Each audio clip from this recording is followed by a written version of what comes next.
The Red Sox did complete the sweep last night. What was the final score against Scheim? 6-5? 6-5 in 12 innings. Okay, so it went 12. Nick Pivetta was absolutely dealing from the bump yesterday as well. Unfortunately, the game gets tied up. Sox have a chance to win it in extra innings early. They don't. They get the lead, and the Marlins have a chance to take the dub. And then Duran throws an absolute missile, just a beautiful throw from Duran to make the play to end the game in 12. And the Red Sox, who earlier in the season, Scheim, would have been the team that lost that game. And you would have said, well, the season, they won the series. They took 2 out of 3 from a lousy team. They weren't away. They were away. They weren't at Fenway. So they got the job done. I can't really chide them for this. Like, no. If you want to make hay and once again put pressure on ownership to make a play for you by the trade deadline, if you want to hang in there for the third, second, whatever wild card spot you're pursuing, you need to sweep a series from the second worst team in baseball. Like the Marlins stink. In Scheim speak, the Marlins stink so bad they smell. They're picnic trash. Raccoons would be afraid to rifle through a bag of the Miami Marlins. They are disgusting. Only a brown bear would eat them if he found them left out after an afternoon in the woods. He'd have to be starving. They are absolute garbage. And the Red Sox were going to find a way to Sox it up 2024 style. But then guys like Duran that are having all-star seasons just slam the door shut right in the face of the Miami Marlins. And they're like, nope, don't worry. We're not going to lose this one. We're going to get into extras here, and we're going to win it in 12 innings. I'm telling you, this kid is something special. And as I was saying yesterday, I love him for the great plays. I love him for the fact that he does a little bit of everything. And the fact that he's like, they actually have a role model. They have a star now. They have a role model. I'm watching the throw again. Here he comes up the gut in center. The guy's rounding third, and here comes just oh my God. It's such a freaking good throw because it was there so early too. Like McGuire had all the time in the world to get the ball, position himself in front of home plate so that the runner had no shot of tagging the base. Oh, and the best part was, it bounces after with the heat on it as he just absolutely rifles it from mid-center. It takes that little bounce that sends the throw just up the third base line, so the catcher literally doesn't even have to turn around. It was right there for the tag. Perfect throw. This kid is legit. Like, did you ever think at one point, Scheim, that the Red Sox would have, as we had heard for years, like, oh, watch out when Marcelo Maya comes up. This kid's going to be the real deal. He's the reason why they didn't keep the X-Man. Bogarts got let go because they knew Maya was going to be the truth one day. Like, there's so much pressure on that kid to come up and be, a combination of Nomar, Jeter, and A-Rod. I just hope he can make it to the majors and be a productive player. I can't imagine that he's going to be the centerpiece around which the next, great version of the Red Sox will be built. And who knows what Teal is going to be? He's not going to be Rutschman, but he's probably going to be pretty darn good. Anthony could be great. There's a lot of guys that may come up and contribute. I think you have your star player now to build around in Jarren Duran. And funny guys on Twitter like, oh wow, guy might have 20 home runs by the end of the season. He's the first player to ever have 100 hits, 20 stolen bases, 10 home runs. What was it, 10 triples, 20 doubles. And 20 doubles. He's the first person to ever do that by the All-Star break. If that's not impressive enough for you, if what the Red Sox are doing in the face of their ownership, kind of basically defying the fans' wants and wishes and not going out and getting somebody else for them, then tough. Maybe we as fans do need to recalibrate our expectations, as ownership told you guys on the Greg Hill Show. Yeah, but like, you shouldn't have to, right? Like, you look at this team and you look at, and it's like, all right, cool. We have Jarren Duran, clear piece of the future and excellent player right now. You have a guy like Rafael Devers who mashes the baseball, like, clear piece in your lineup, good to go. And you have other guys that are contributing in ways that you didn't expect. Like Connor Wong is hitting like 325. Like, well, who expected Connor Wong to hit 325? Nobody. But they're overachieving. And then you look at the pitching staff. I mean, Pivetta last night, 7 innings, 10 Ks. The guy was dealing last night. And you're getting that from your starting pitching constantly. I mean, Tanner Houck could theoretically, like, if he had won more games, especially early on in the season, I think he started the season like 1-4 or 1-5. If some of those had been just wins or no decisions and his record looked better, Tanner Houck could be a Cy Young candidate. When he pitches, he is absolutely dealing. And so I just look at this team and you see so many spots where it's like, wow, there's a lot of promise here. But unfortunately, it's going to require ownership to invest in this team for them to make any kind of push in the playoffs. Like there's pieces here, but again, there's still like a lot of role players, like the David Hamiltons of the world, and the Wilyer Abreu's, and like all these guys that are just kind of filling in when you need actual like studs at times. And so, the Tyler O'Neills of the world are great, and they're mashing dingers for you and stuff like that, but they're role players. They're not going to be future pieces. And so you need to go out and you need to acquire more talent, more veteran leadership in order to help this team get over the hump. Like it's clear to me that this team, go get them a pitcher, go get them a good right-handed bat, and let them cook. This team is ready to go. They're ready to rock. I think Cora has them all in the right mindset, in the right frame of mind. This team wants to win. They want to prove people wrong, and they can. They have the ability. They have the athleticism, but they need just a little bit of help. We're not asking for the world. I'm not demanding you go get Pete Alonso, even though I would love it. We need go get me a right-handed bat. Go get me a legitimate pitcher, whether it's in the bullpen or in the starting rotation, so you can kick somebody back into the bullpen, whatever. But just go get me legit players that you can add to this roster. Okay, so things are lined up for the Red Sox to be able to take a couple from the Yankees and then head into the final week of the season before you get the All-Star break next week quite nicely. You got Houck versus Cortez tonight. Tomorrow's Winkowski versus Cole.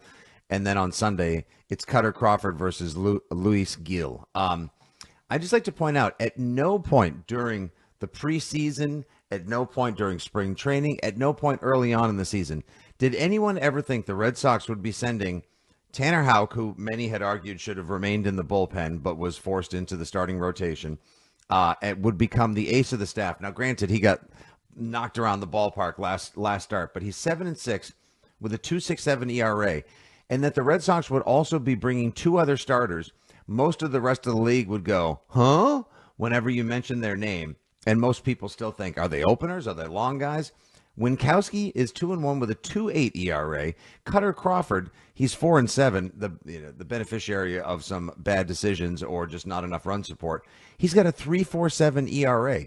So basically, Scheim, right now, the Red Sox are bringing in three starters who have an aggregate 2.9 ERA into Yankee Stadium. The Yankees have been stumbling recently. The Sox are hot because now they did exactly what they needed to do, taking advantage and sweeping the trash Marlins. Yes, I know that they split with Toronto and they had a rain out and then they lost 2 out of 3, and 2 of those games were pretty much non-competitive against the Padres last week. But you know what? 4 in a row is a nice way to head into the weekend. Go down to New York, win 2 out of 3 this weekend. Eventually the din is going to be loud enough that ownership is going to have to make a move for you. Now, if that din does get loud enough and ownership realizes, hey, you know what? These guys, they're pretty good. Maybe we should go get them something. If you are that ownership group and you go get those Red Sox, that's something. And no, it's not, oh, look, you're getting your first baseman back. Oh, look at maybe the reinforcements are coming from within. It'd be great to get Casas back. But if you're going to go out to market and get something, Scheim, are you getting a starter or a power right-handed bat? If I have to get one, I'm probably going to get the bat. I think right now they need more help in the lineup than they do pitching. The pitchers have overachieved, and unfortunately, though, right. I can hope that will continue. But I want to get something that I know is sustainable, and that's just mashing. If I can mash, I can compete with anybody, especially come playoff time. And in the playoffs, you need less pitchers. It's just a matter of getting from the trade deadline to the playoffs with healthy pitchers. I think at that point, right? That's I think to me the most important thing is that right-handed bat. Yeah, that's what I've been opining for. Keefe and I have been going back and forth on this for a while. I think he still wants a right-handed arm or a plus-level starter. Just to make sure, because at one point or another, who knows? I mean, everybody that has picked up a baseball and thrown it this season for the Red Sox has invariably landed on the injured list. And so it's only going to be a matter of time. And, you lose guys like Garrett Whitlock for the season. Everyone's going to have their bumps and their bruises. You did get a decent start out of Bayo the other night, which was nice because he's been scuffling. He had a 5.5 ERA going. They pushed him back a little bit, and I think that helped get him on track, which would be nice. Right, exactly. And I think a lot of their pitchers are probably thinking all right, I just got to get 2 more starts in, then I'll get a couple of days off at the All-Star break. I'd like to see Jarren Duran on the All-Star team, mostly because I think he deserves the national acclaim in a spotlight for his multi-tool talents. Otherwise, I don't need anyone else from the Red Sox on the All-Star team. I would love everyone else to take a couple of days off and get ready for a second half push. Yeah, and great tweet from our guy Joe Weil, who will have you for the pregame today at 6:05. The last 19 games, Sox 14-5, Yankees 5-14. So in less than a month, you have grabbed 6.5 games on the New York Yankees in the standings. Like you can really do some damage this weekend and push them farther down. Like they are kind of fumbling the bag right now. They're really reeling. Baltimore has taken off, which I don't expect you to catch Baltimore, but you can really punish the Yankees this weekend and give yourselves a legitimate fighting chance. I think if you take 2 out of 3 from the Yankees this weekend, like ownership has to do something. I'm not saying, again, I don't think it's a Pete Alonso move or anything of that caliber, but they have to do something, right? If you show you can go out and beat down the Yankees and you're like, look, we're the second best team in the division. We can win. We can easily secure a wild card spot. I feel like you almost force ownership's hand. And that's exactly what you need to do at this point, because if you don't force their hand, they have shown you, at least in the last couple seasons, that if we're borderline, we're not going to make a move. And you need to show them that they have to make a move. So right now, Boston Red Sox are 47-39, 8 games above 500. Even if they lose out the rest of the way, the worst they could be is if they were to go 0 for their next 9, the worst they would be is 1 game under 500 heading into the All-Star break. Spoiler alert, I'm pretty sure that's not the way things are going to shake out. I would hope not. Let's say they go 5-4 over the last 9 heading into the ASB. That would put them at 52 and 43. None among us, not your Bradfos, not your eternally optimistic Merlonis, nobody, everybody that says baseball isn't boring, the Joe Wiles of the world, Will Fleming, Castiglione, nobody would have told you that this team had the chance to be 9, 10, even 11 games over 500 heading into the All-Star break. The Yankees are 2-8 in their last 10, Sox 7-3 over their last 10 as well. And here's what else lines up nicely for the Sox. No, we're not looking for the renewing of rivalries, everybody. It's not going to be like, New York versus Boston is back this weekend. However, it would be nice to take a hot, steamy one on the Bronx this weekend and piss off some Yankees fans, because they're 2-8, Sox are 7-3. And what lines up nicely, Scheim, in addition to the pitching matchups for the Red Sox, is the Sox are a much better road team than they are a home team, and the Yankees are a much worse home team than they are a road team. Sox are 27-16 away from friendly Fenway, and the Yankees are 24-17 at home. Okay, they're a winning team, but they're 30-18 on the road. So again, like, this is everything. If you're a Sox fan, if you're like myself, just begging for this team to be relevant and interesting, not just because we are the flagship station for the Boston Red Sox on WEEI, at least in the frequency modulated capacity. If you're looking for some good companion radio, if you're looking for something to cheer on as we still stand 3 weeks away from Pat's camp in the haze and the confetti-filled aftermath at the TD Garden and throughout the streets of Boston after the Celtics won, if you're just looking for something to focus on and something to root for the next couple of months, it's staring you in the face, people. Ownership, please buy into this team. Everybody wants it. Yeah, and you can really kind of muck things up for the Yankees here, too. They're already reeling, and so if you were able to take 2 out of 3 this weekend, then they draw a three-game series with Tampa, and then a 3-game series with Baltimore prior to the All-Star break. And Baltimore, as we pointed out, is kicking ass. And so to see them beat down on the Yankees as well, you have an opportunity to really kind of screw things up for them where they were off to such a hot start. And that would just open more doors for you here for possible wild card entries. That Baltimore team, man, the same. They're a lot of fun. They are a ton of fun. The same way that the Rays, who sit behind the Red Sox, they are 44-43.